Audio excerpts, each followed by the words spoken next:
아버지가 물려준 소중한 말을 팔았습니다. 그 이유는 단 하나. 한국어를 배우기 위해서였습니다. 초원 한가운데서 드라마 자막을 외우던 소년. 그 소년은 지금 몽골에서 가장 인기 있는 한국어 선생님이 되었습니다. 그토록 절박하게, 그토록 간절하게. 몽골의 한 아이는 왜 한국어에 인생을 걸었을까요? 지금부터 그 기적 같은 여정을 공개합니다. 여기서 잠깐 좋아요와 구독 버튼 눌러주는 센스. 안녕하세요. 저는 바트자르갈입니다. 19살 몽골 유목민 청년이죠.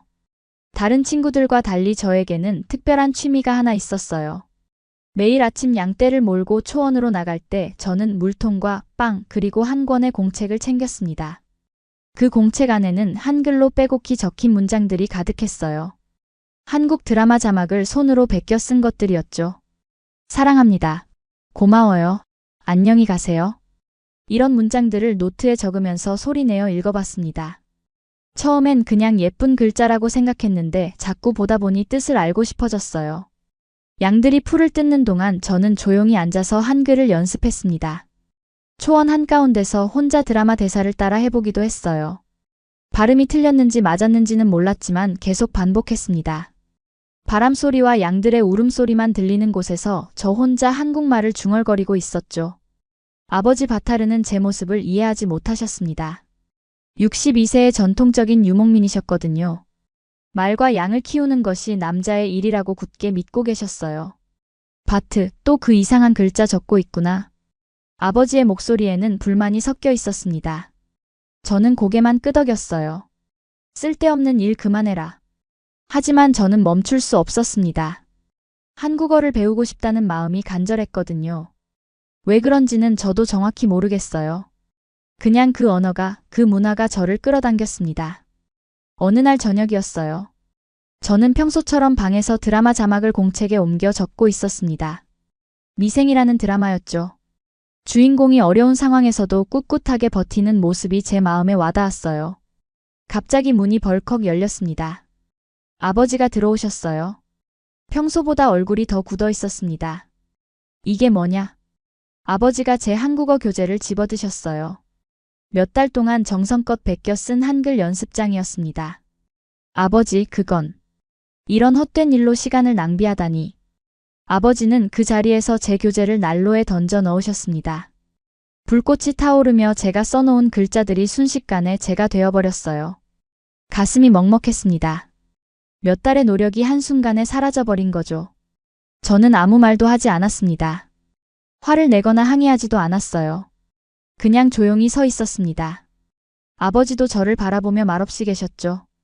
그날 밤 저는 새 공책을 펼쳤습니다. 그리고 떨리는 손으로 한글을 적기 시작했어요. 이건 내 길이에요.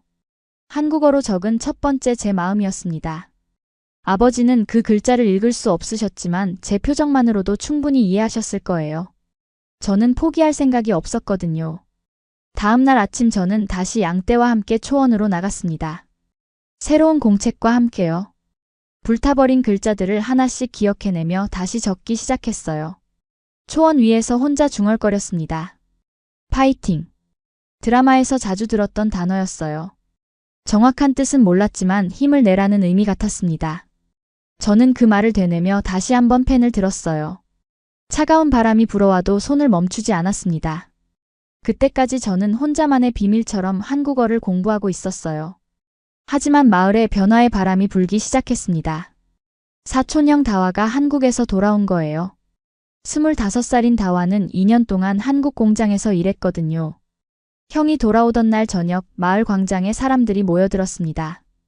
얘들아, 한국에서 가져온 거 보여줄게. 다와 형이 큰 상자를 열었어요. 안에서 나온 건 삼겹살이었습니다. 진짜 한국식 삼겹살이었죠. 형이 직접 구워주며 설명했어요. 이거 봐, 이렇게 구워서 쌈장에 찍어 먹는 거야. 마을 사람들이 신기한 듯 바라봤습니다. 저도 처음 먹어보는 맛이었어요. 짭짤하면서도 고소한 맛이 입안 가득 퍼졌습니다. 그리고 이거. 형이 치킨 배달 상자를 꺼냈어요. 한국에서 먹던 그 맛 그대로였다고 했습니다. 아이들이 눈을 반짝이며 달려들었죠. 그날 이후 마을이 완전히 달라졌어요. 친구들이 한국 드라마에 관심을 갖기 시작한 거죠. 특히 미생이라는 드라마가 인기였습니다. 저도 그 드라마를 보며 한국어를 배우고 있었거든요. 친구 아만다가 제게 다가왔어요. 바트, 너 한국어 할 줄 알지? 나도 가르쳐줘. 17살인 아만다는 원래 명랑하고 호기심 많은 성격이었어요. K드라마에 빠진 뒤로는 더욱 적극적이 되었습니다. 며칠 뒤 마을에 한국어 학원까지 생겼어요. 울란바토르에서 온 강사가 일주일에 2번씩 와서 수업을 했습니다. 젊은이들이 줄을 서서 등록했죠. 하지만 어른들의 반응은 달랐어요. 특히 나이 드신 분들은 걱정스러워했습니다. 애들이 다 외국병에 걸렸구만. 우리 전통은 어떻게 되는 거냐? 마을 어른들의 한숨소리가 깊어졌어요. 아버지도 마찬가지였습니다. 집에서 한국 드라마 OST가 흘러나올 때마다 인상을 찌푸리셨거든요. 저는 여전히 혼자서 공부하고 있었어요. 다른 친구들처럼 학원에 다니지는 않았습니다. 대신 드라마 자막을 베껴 쓰고 회차를 반복해서 봤죠. 미생의 주인공 대사를 외울 정도였어요. 어느 날 저녁 마을 광장에서 큰 소동이 벌어졌습니다. 아이들이 요즘 인기 드라마 명장면을 재현하고 있었거든요. 폭삭 속았수다. 아이들이 드라마 대사를 따라하며 웃어댔어요. 보고 있던 어른들도 처음엔 신기했지만 점점 표정이 굳어졌습니다. 그때 마을 촌장이 나타났어요. 이게 뭐 하는 짓이냐? 분위기가 싸해졌습니다. 아이들은 금세 흩어졌죠. 저도 조용히 자리를 떴어요. 집으로 돌아가는 길에 아만다가 제 옆으로 왔습니다. 바트, 우리 계속 공부할 거지? 저는 고개를 끄덕였어요. 마을이 어떻게 변하든 제 마음은 변하지 않을 거라고 생각했습니다. 그날 밤 저는 또다시 드라마를 켜고 자막을 따라 썼어요. 미생 OST가 흘러나왔습니다. 가슴 깊은 곳에서 뭔가 끓어오르는 느낌이었어요. 단순한 유행이 아니었습니다. 저에게는 꿈이었거든요. 초원 박세상으로 나가고 싶다는 간절한 마음이었어요. 한국어가 그 문을 열어줄 열쇠라고 믿고 있었습니다. 다른 친구들이 재미로 배우는 동안 저는 신념으로 붙잡고 있었죠. 창밖으로 초원의 별빛이 보였어요. 그 별빛 아래서 저는 다시 한번 다짐했습니다. 언젠가는 이 언어로 더 넓은 세상을 만나겠다고 말이에요. 한국 드라마 열풍이 마을을 휩쓸고 있었지만 저는 여전히 혼자만의 공부를 계속하고 있었습니다. 다른 친구들과 달리 저에게는 구체적인 계획이 있었거든요. 어느 날 밤 저는 중대한 결심을 했어요. 아버지가 주무시는 동안 조용히 집을 나섰습니다. 마구간으로 향했죠. 그곳에는 아버지가 저에게 물려주신 말 한마리가 서 있었어요. 미안해. 말에게 작은 목소리로 사과했습니다. 이 말은 제 소중한 친구였거든요. 하지만 저에게는 더 큰 꿈이 있었어요. 다음 날 새벽 저는 그 말을 시장에 팔았습니다. 받은 돈으로 울란바토르행 버스표를 샀어요. 친구 아만다도 함께 가기로 했었습니다. 바트, 정말 괜찮을까? 버스에서 아만다가 걱정스러운 표정으로 물었어요. 괜찮을 거야. 저는 확신에 찬 목소리로 대답했습니다. 가방 안에는 그동안 모은 한국어 공부 자료들이 들어있었어요. 울란바토르에 도착한 저희는 곧바로 한국어 학원을 찾아갔습니다. 도시의 번화가에 위치한 그 학원은 생각보다 많은 몽골 청년들로 붐비고 있었어요. 등록비가 얼마예요? 창구 직원에게 물어봤습니다. 말값으로 받은 돈이면 충분할 거라고 생각했거든요. 6개월 과정이 120만 투그릭입니다. 생각보다 비싼 금액이었어요. 그래도 저희는 등록을 마쳤습니다. 이제 돌아갈 길은 없었거든요. 첫 수업이 시작됐습니다. 선생님이 칠판에 한글을 적어가며 설명했어요. 저는 그동안 혼자 공부한 내용들이 맞았는지 확인할 수 있었습니다. 대부분 정확했어요. 하지만 발음은 달랐습니다. 제가 혼자 연습했던 발음과 실제 발음 사이에는 차이가 있었어요. 선생님의 말을 듣고 따라하면서 조금씩 교정해 나갔습니다. 아만다는 처음부터 시작하는 거라 힘들어했어요. 바트, 너는 어떻게 이렇게 잘해? 그냥 계속 연습했어. 저는 겸손하게 대답했지만 속으로는 뿌듯했습니다. 그런데 문제가 생겼어요. 며칠 후 집에서 연락이 왔습니다. 아버지가 제가 말을 판 사실을 알게 된 거였죠. 전화 너머로 아버지의 화난 목소리가 들렸어요. 당장 집으로 돌아와라. 아버지, 넌 내 아들이 아니다. 전화가 끊어졌습니다. 가슴이 무너지는 기분이었어요.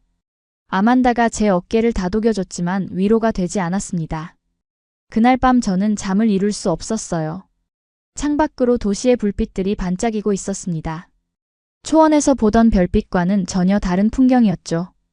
다음 날 수업에서 선생님이 물어봤어요. 여러분은 왜 한국어를 배우나요? 한 명씩 돌아가며 대답했습니다. 취업을 위해서, 드라마를 이해하기 위해서, 유학을 가기 위해서 등 다양한 답변이 나왔어요. 제 차례가 되었습니다. 저는 더 넓은 세상을 보고 싶어서입니다. 교실이 조용해졌어요. 선생님이 고개를 끄덕이며 미소를 지었습니다. 수업이 끝난 후 저는 도시거리를 걸었어요. 높은 건물들 사이로 바람이 불어왔습니다. 초원의 바람과는 다른 느낌이었어요. 아만다가 제 옆으로 와서 말했습니다. 바트, 우리 잘한 거 맞지? 저는 고개를 끄덕였어요. 비록 아버지와 멀어졌지만 제 선택을 후회하지 않았습니다. 한국어를 배우는 것은 단순한 공부가 아니었거든요. 제 인생을 바꿀 열쇠였으니까요. 그날 저녁 기숙사에서 일기를 썼습니다. 한국어로 말이에요. 오늘은 새로운 시작이었습니다. 어렵지만 포기하지 않겠습니다. 어색한 문장이었지만 제 마음을 담아 적었어요. 언젠가는 유창하게 한국어를 할 수 있을 거라고 믿었습니다. 울란바토르에서 한 달째 공부하고 있던 어느 날이었습니다. 학원에 새로운 소식이 전해졌어요. 한국에서 파견된 선생님이 저희 마을에 오신다는 거였죠. 코이카에서 파견된 김동아 선생님이셨습니다. 56세의 온화한 인상을 가진 분이었어요. 서울에서 30년간 교사로 일하시다가 은퇴를 앞두고 마지막 봉사를 위해 몽골에 오셨다고 했습니다. 여러분, 저는 한국어만 가르치는 게 아니라 한국 문화도 함께 알려드리고 싶어요. 김동아 선생님의 첫 인사였습니다. 따뜻한 목소리였어요. 마을로 돌아간 저는 조심스럽게 집 근처를 맴돌았습니다. 아버지와 마주치고 싶지 않았거든요. 다행히 김동아 선생님의 한국어 교실은 마을 회관에서 열렸어요. 첫 수업날 저는 맨 앞자리에 앉았습니다. 선생님이 칠판에 한글을 쓰기 시작했어요. 울란바토르 학원에서 배운 것보다 훨씬 체계적이었습니다. 안녕하세요. 만나서 반갑습니다. 선생님이 정확한 발음으로 말씀하셨어요. 저는 따라서 읽었습니다. 수업 후 선생님이 저를 불러 세우셨어요. 바트자르갈 학생, 한국어 실력이 상당한데요? 혼자 공부했습니다. 어떻게 공부했는지 궁금하네요. 저는 드라마 자막을 베꼈으며 공부했다고 말씀드렸어요. 선생님이 놀라워하셨습니다. 그날부터 선생님은 저에게 특별한 관심을 보이셨어요. 수업이 끝나면 따로 남겨서 더 어려운 내용을 가르쳐 주셨습니다. 마치 아버지가 아들을 챙기는 것 같았어요. 2주가 지나자 수업 내용이 달라졌습니다. 김동아 선생님이 드라마 대사 암기 대회를 열어주셨어요. 여러분이 좋아하는 드라마 장면을 골라서 연기해보세요. 아이들이 웅성거렸습니다. 재미있어 보였거든요. 아만다가 손을 들었어요. 선생님, 폭삭소가수수다 해도 돼요? 물론이죠. 다음 시간에는 김치 만들기 체험이 있었습니다. 선생님이 직접 재료를 준비해 오셨어요. 배추와 고춧가루, 마늘의 강한 냄새에 아이들이 코를 찡그렸습니다. 처음엔 냄새가 낯설어도 먹어보면 맛있어요. 선생님이 웃으며 말씀하셨어요. 마을 촌장 간볼드가 교실을 찾아왔습니다. 45세의 엄격한 성격을 가진 분이었어요. 이게 무슨 난리냐. 촌장의 목소리가 차갑했습니다. 하지만 김동아 선생님은 침착하게 대응하셨어요. 아이들에게 새로운 세상을 보여주고 있습니다. 촌장은 못마땅한 표정으로 돌아갔지만 수업을 중단시키지는 않았어요. 수업 참여자가 계속 늘어났습니다. 처음에는 10명 정도였는데 한 달 뒤에는 30명이 넘었어요. 어른들도 몰래 와서 구경했습니다. 김동아 선생님은 매번 수업 끝에 이렇게 인사하셨어요. 수고하셨습니다. 아이들도 따라서 말했어요. 한국식 인사법이 마을에 자리 잡기 시작했습니다. 어느 날 선생님이 저에게 말씀하셨어요. 바트, 너는 제 아들 생각이 나는구나. 선생님의 눈빛이 따뜻했어요. 한국에 두고 온 아들이 그리우시다고 하셨습니다. 저도 모르게 눈물이 났어요. 아버지와 멀어진 후 처음으로 아버지 같은 분을 만난 기분이었거든요. 선생님, 저도 선생님이 아버지 같아요. 그날 밤 저는 오랜만에 마음 편히 잠들 수 있었습니다. 김동아 선생님 덕분에 한국어 공부가 더욱 즐거워졌어요. 무엇보다 혼자가 아니라는 느낌이 들었습니다. 마을 분위기도 조금씩 바뀌고 있었어요. 한국어를 배우는 것이 더 이상 이상한 일이 아니게 되었습니다. 김동아 선생님의 따뜻한 가르침이 마을 사람들의 마음을 조금씩 열고 있었거든요. 김동아 선생님과 함께 공부한 지 6개월이 지났습니다. 선생님이 어느 날 중요한 제안을 하셨어요. 바트, 토픽 시험을 봐보는 게 어떨까? 토픽은 한국어 능력 시험이었습니다. 한국 유학이나 취업을 위해 꼭 필요한 자격증이었죠. 정말요? 네 실력이면 충분히 합격할 수 있어. 선생님의 격려에 용기를 얻었습니다. 시험 준비를 시작했어요. 하지만 현실은 만만하지 않았습니다. 듣기와 읽기는 괜찮았지만 쓰기가 어려웠어요. 문법도 아직 부족한 부분이 많았습니다. 매일 새벽 5시에 일어나 공부했어요. 선생님이 따로 문제집을 구해주셨습니다. 과거 기출문제들을 풀면서 약점을 보완해 나갔죠. 아만다도 응원해줬습니다. 바트, 넌 할 수 있어. 마을 사람들도 조금씩 관심을 보이기 시작했어요. 처음엔 시큰둥했던 어른들도 제가 공부하는 모습을 지켜봤습니다. 시험 접수를 마쳤습니다. 가장 가까운 시험장은 울란바토르였어요. 3시간을 달려가야 하는 거리였습니다. 시험 일주일 전 마을에 큰 문제가 생겼어요. 정전이 된 겁니다. 발전기도 고장이 났죠. 인터넷도 끊어졌습니다. 이런, 어떻게 하지? 김동아 선생님이 걱정하셨어요. 시험 전 마지막 점검을 할 수 없게 된 거였습니다. 그런데 놀라운 일이 일어났어요. 마을 사람들이 하나둘 모여들기 시작한 겁니다. 바트야, 우리가 도와줄게. 아만다 아버지가 손전등을 들고 오셨어요. 다른 사람들도 촛불과 랜턴을 가져왔습니다. 시험 잘 봐라. 평소 무뚝뚝했던 이웃 아저씨도 격려해 주셨어요. 시험 당일 아침 더 큰 감동이 기다리고 있었습니다. 마을 사람들이 모두 나와서 저를 배웅해 주는 거였어요. 화이팅! 아이들이 한국어로 응원해 줬습니다. 어른들도 박수를 쳐주셨어요. 김동아 선생님이 직접 차로 데려다 주셨습니다. 김치 도시락도 싸주셨어요. 긴장하지 말고 평소처럼 해. 시험장에 도착했습니다. 몽골 전역에서 온 응시자들로 가득했어요. 저보다 훨씬 도시적으로 보이는 사람들이 많았습니다. 처음엔 위축됐지만 곧 마음을 다잡았어요. 마을 사람들의 응원이 떠올랐거든요. 듣기 시험이 시작됐습니다. 평소 연습한 대로 집중했어요. 읽기 문제도 차근차근 풀어나갔습니다. 쓰기가 가장 어려웠어요. 손이 떨렸지만 침착하게 문장을 만들어 나갔습니다. 그동안 드라마에서 배운 표현들이 도움이 됐어요. 시험이 끝났습니다. 결과가 어떨지 알 수 없었지만 최선을 다했다는 생각이 들었어요. 한 달 후 결과가 나왔습니다. 합격이었어요. 토픽 2급에 합격한 거였습니다. 김동아 선생님 합격했어요. 전화로 소식을 전했습니다. 선생님이 기뻐하시는 목소리가 들렸어요. 마을로 돌아갔습니다. 사람들이 축하해줬어요. 아만다는 눈물을 흘리며 기뻐했습니다. 그런데 가장 감동적인 순간이 기다리고 있었어요. 멀리서 누군가가 지켜보고 있는 게 보였습니다. 아버지였어요. 아버지는 아무 말씀하지 않으셨지만 눈가가 촉촉해 보였습니다. 저를 보시는 눈빛이 예전과 달랐어요. 그날 밤 집 앞에 작은 선물이 놓여 있었습니다. 아버지가 직접 만드신 가죽 필통이었어요. 안에는 작은 쪽지가 들어 있었습니다. 잘했다. 아버지의 글씨였어요. 짧은 글자였지만 가슴이 벅찼습니다.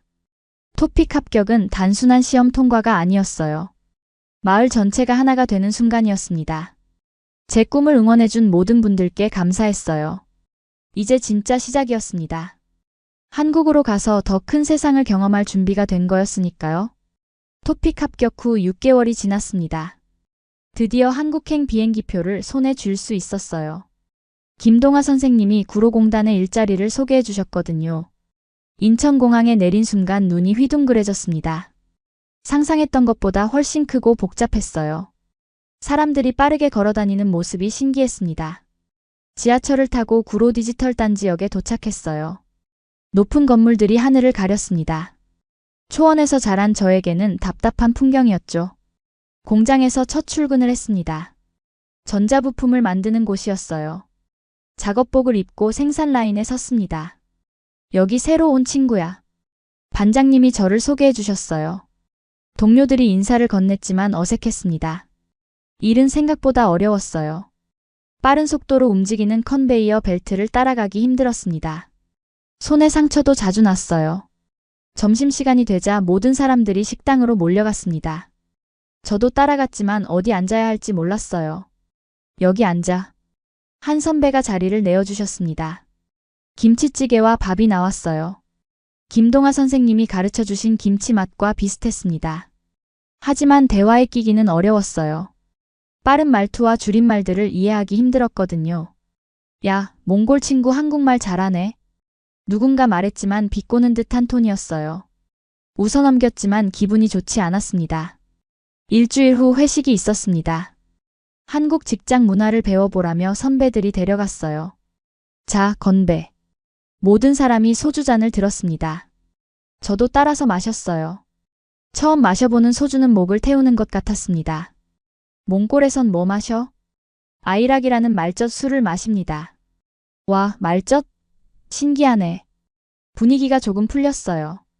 사람들이 제 고향에 대해 궁금해했습니다. 하지만 술이 계속 들어가자 상황이 달라졌어요. 어떤 선배가 저에게 계속 술을 따라줬습니다. 한국 온 기념으로 많이 마셔. 거절하기 어려웠어요. 한국 문화에서는 선배가 주는 술을 거절하면 안 된다고 들었거든요. 결국 너무 많이 마셨습니다. 머리가 어지러워졌어요. 화장실에 가려다가 그만 쓰러지고 말았습니다. 정신을 차린 곳은 병원이었어요. 링거를 맞고 있었습니다. 간호사가 다가와서 물어봤어요. 괜찮으세요? 따뜻한 목소리였어요. 그 순간 눈물이 났습니다. 한국에 와서 처음으로 진심 어린 걱정을 받는 기분이었거든요. 그렇게 애쓰지 않아도 돼요. 간호사가 위로해줬습니다. 제가 외국인이라는 걸 알고도 차별하지 않았어요. 다음 날 공장에 갔더니 동료들 표정이 달랐습니다. 어떤 사람은 걱정해줬지만 어떤 사람은 피하는 것 같았어요. 점심시간에 청소 아줌마가 다가오셨습니다. 얘야, 넌 우리 막내 같아. 따뜻하게 안아주셨어요. 어머니 품 같은 느낌이었습니다. 힘들면 언제든 아줌마한테 말해. 그날부터 아줌마가 저를 각별히 챙겨주셨어요. 도시락도 나눠주시고 한국 생활 요령도 가르쳐 주셨습니다. 한 달이 지나자 조금씩 적응됐어요. 일도 익숙해지고 동료들과도 대화할 수 있게 됐습니다. 하지만 여전히 외로웠어요. 퇴근 후 좁은 고시원에 혼자 있으면 고향이 그리웠습니다. 어느 날 밤 김동아 선생님께 전화를 드렸어요. 선생님, 한국 생활이 쉽지 않네요. 처음엔 다 그래. 시간이 해결해 줄 거야. 선생님의 격려가 힘이 됐습니다. 포기하고 싶은 마음도 있었지만 마을 사람들의 응원이 떠올랐어요. 초원에서 자란 소년이 도시에서 살아가는 건 정말 어려운 일이었습니다. 하지만 이것도 제가 선택한 길이었어요. 언젠가는 이 경험이 저를 더 단단하게 만들어줄 거라고 믿었습니다. 한국에서 2년 동안 살았습니다. 공장 일도 익숙해지고 한국어도 많이 늘었어요. 그런데 갑자기 고향에서 연락이 왔습니다. 김동아 선생님이 임기를 마치고 한국으로 돌아가신다는 소식이었죠. 마을에서는 새로운 한국어 선생님을 찾고 있었어요. 그런데 쉽게 구할 수가 없었습니다. 그때 누군가 제 이름을 거론했어요. 바트자르갈이 한국에서 일하고 있지 않나? 마을 사람들이 저를 떠올린 거였습니다. 처음엔 믿기지 않았어요. 몇 년 전 집을 나갈 때와는 완전히 다른 반응이었거든요. 고민 끝에 고향으로 돌아가기로 결심했습니다. 공장 동료들이 아쉬워했어요. 바트, 여기서 계속 일해도 되는데? 고향에서 저를 필요로 해요. NGO에서 일하는 한국인 조한나 씨가 도움을 주겠다고 했습니다. 28살의 활동적인 분이었어요. 몽골 농촌 지역 교육 프로젝트를 담당하고 계셨습니다. 한국어 교실 운영을 도와드릴게요. 조한나 씨의 제안이었습니다. 교재와 시설 지원을 약속해 주셨어요. 고향에 도착한 날 마을 분위기가 예전과 달랐습니다. 사람들이 따뜻하게 맞아줬어요. 특히 아이들이 반가워했습니다. 바트 선생님. 아만다가 달려와서 안겼어요. 이제 20살이 된 아만다는 제법 어른스러워 보였습니다. 마을 회관에서 첫 수업을 시작했습니다. 20명 정도의 학생들이 모였어요. 나이도 제각각이었습니다. 10살부터 40살까지 다양했죠. 안녕하세요. 저는 바트 자르갈입니다. 떨리는 목소리로 인사했어요. 학생이었던 제가 이제 선생님이 된 거였습니다. 선생님, 한국 이야기 해주세요. 한 아이가 손을 들었어요. 제 경험담을 들려줬습니다. 처음엔 어려웠지만 포기하지 않았다고 말했어요. 아만다가 보조교사 역할을 해줬습니다. 김동아 선생님께 배운 것들을 기억해서 도와줬어요. 수업 방식도 재미있게 만들었습니다. 한국 드라마 장면을 보고 따라 말해보기, 한국 음식 이름 맞히기 같은 게임을 했어요. 한 달이 지나자 놀라운 변화가 일어났습니다. 마을 아이들이 서로 한국어로 인사를 나누기 시작한 거예요. 어느 날 수업 중에 문이 열렸습니다. 아버지가 들어오셨어요. 가슴이 두근거렸습니다. 2년 만에 마주하는 아버지의 얼굴이었거든요.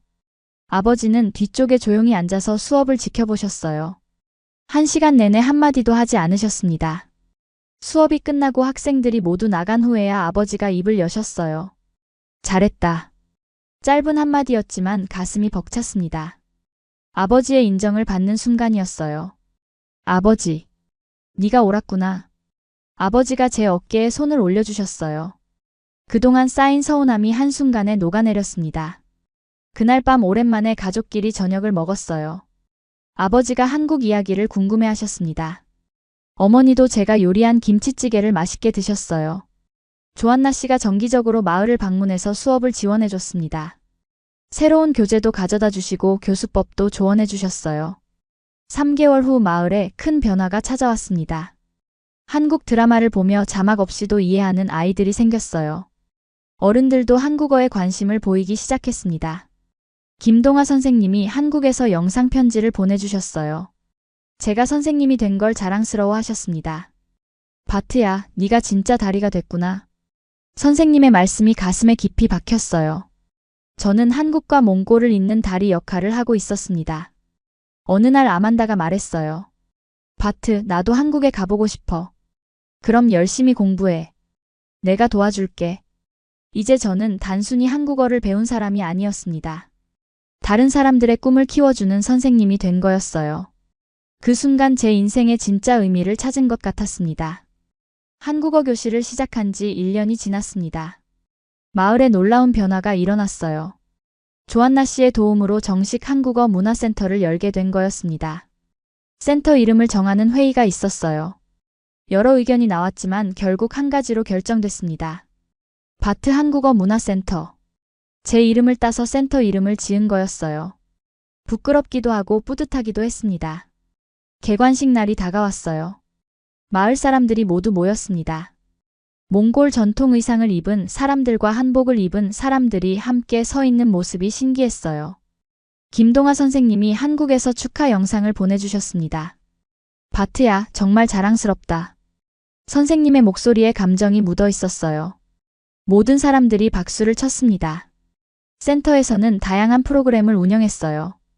김장 체험이 가장 인기였습니다. 마을 아줌마들이 배추 절이는 법을 배우며 웃음꽃을 피웠어요. 이거 우리 양배추로도 할 수 있겠네? 한 아줌마가 말씀하셨어요.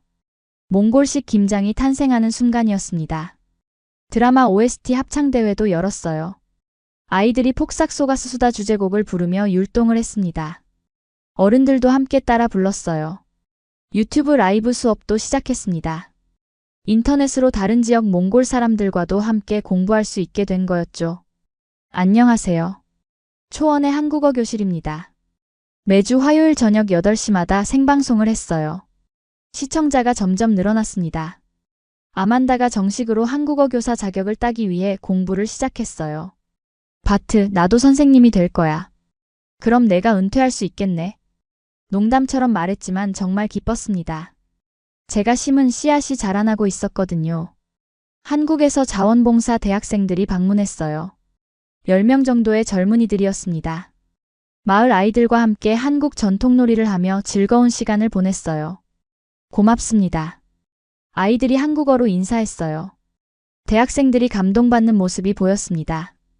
그날 저녁 마을 잔치가 열렸어요. 몽골 전통 음식과 한국 음식이 함께 차려졌습니다. 삼겹살을 구워 먹으며 아이락도 마셨어요. 아버지가 자리에서 일어나 말씀하셨어요. 우리 아들이 세상을 넓혀줬습니다. 마음이 뭉클했어요. 몇 년 전만 해도 저를 이해하지 못하셨던 아버지가 이렇게 말씀해 주시다니요. 센터 벽에는 특별한 게시판이 있었어요. 고맙습니다. 쓰기 대회 수상작들이 붙어 있었습니다. 아이들이 한국어로 쓴 감사 편지들이었어요. 선생님 고맙습니다. 한국어 재미있어요. 꿈이 생겼어요. 하나하나 읽을 때마다 가슴이 따뜻해졌습니다. 어느 날 김동아 선생님이 깜짝 방문을 하셨어요. 한국에서 휴가를 내고 오신 거였습니다. 바트야, 정말 대단하구나. 선생님이 센터를 둘러보며 감탄하셨어요. 그리고 제게 조용히 말씀하셨습니다. 너는 나보다 훨씬 좋은 선생님이다. 그날 밤 센터 마당에서 한국 드라마 명장면 발표회가 열렸어요. 아이들이 각자 좋아하는 장면을 연기했습니다. 별빛 아래서 펼쳐지는 작은 무대였지만 누구보다 진심이 담겨 있었어요. 저는 마이크를 잡고 마지막 인사를 했습니다. 여러분, 우리는 이제 더 이상 작은 마을 사람들이 아닙니다. 목소리에 확신이 담겼어요. 우리는 세계와 연결된 사람들입니다. 한국어는 그 다리가 되어 주었어요. 박수가 터져 나왔습니다. 아이들의 눈빛이 반짝이고 있었어요. 그날 밤 저는 오랜만에 초원을 걸었습니다. 바람이 불어와도 더 이상 외롭지 않았어요. 제 뒤에는 꿈을 가진 많은 사람들이 있었거든요. 한국어를 배우겠다고 시작한 여행이 마을 전체를 바꿔놓았습니다. 저 혼자만의 꿈이 아니라 모두의 꿈이 된 거였어요. 이제 새로운 시작입니다. 더 많은 사람들이 더 넓은 세상을 만날 수 있도록 도와주고 싶어요. 오늘의 사연은 어떠셨나요? 이번 영상을 어떻게 생각하시는지 댓글로 의견을 남겨주시고 좋아요를 눌러주세요. 다음에도 더 흥미진진한 사연으로 찾아뵙겠습니다. 여러분의 사연 제작소 감동 나누기였습니다. 감사합니다.